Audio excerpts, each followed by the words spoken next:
આજે આપણે બનાવીશું ઇડલી સાંભાર। તો એના માટે સૌથી પહેલાં સાંભાર બનાવવા માટે 1 વાટકી તુવેરની દાળમાં 2 પાલા પાણી અને થોડું સ્વાદ પ્રમાણે મીઠું નાખીશું।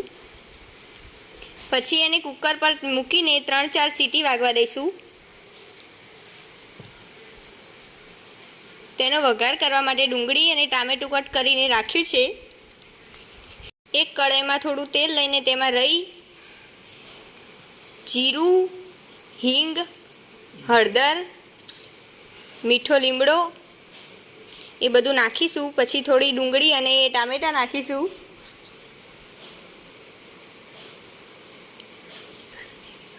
બે ચમચી કાશ્મીરી લાલ મરચું અને થોડું ધાણા જીરું અને સ્વાદ પ્રમાણે મીઠું નાખીશું અને તેને કમ્પ્લીટ મિક્સ કરીને થોડું ચડવા દઈશું। પછી તેમાં આપણે મિક્સ કરેલી દાળ નાખીશું અને તે દાળને થોડો સમય ઉકળવા દઈશું। તે ઉકળી જાય પછી તેમાં લીંબુ નીચોવીશું અને થોડો ગોળ નાખીશું।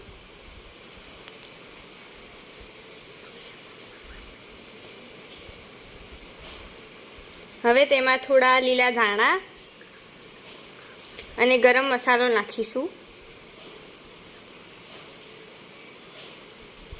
અને તેને ઉકળવા દઈશું અને થોડા સમય પછી આપણી સાંભાર તૈયાર થઈ ગઈ। હવે ઇડલી બનાવીશું। ઇડલી માટે 2 વાટકી ચોખા અને 1 વાટકી અડદની દાળ 8 કલાક પલાળી રાખી અને પછી તેને મિક્સરમાં ક્રશ કરી દઈશું અને તેનું એક થીક બેટર બનાવી દઈશું અને તેને 4 કલાક માટે રેસ્ટ આપીશું। આપણું બેટર તૈયાર થઈ ગયું છે। હવે તેમાં સ્વાદ પ્રમાણે મીઠું અને થોડા ટાટા સોડા નાખીશું જેનાથી તે ફૂલશે અને તેને મિક્સ કરી દઈશું।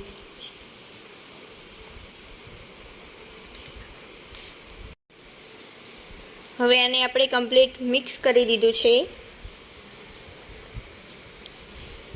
હવે ઇડલીની વાટકીમાં બધી જ વાટકીમાં તેલ લગાવી દઈશું અને કુકરમાં પાણી મૂકી અને ગરમ થવા દઈશું। પછી બધી જ વાટકીઓ કુકરમાં સરસ રીતે ગોઠવી અને તેને એક કપડા વડે ઢાંકી અને બાંધી દઈશું। હવે આપણે થોડા સમય પછી જોઈ લઈશું કે ઇડલી કમ્પ્લીટ થઈ ગઈ છે। હવે તેને કાઢી દઈશું અને આપણું ઇડલી સાંભાર તૈયાર છે।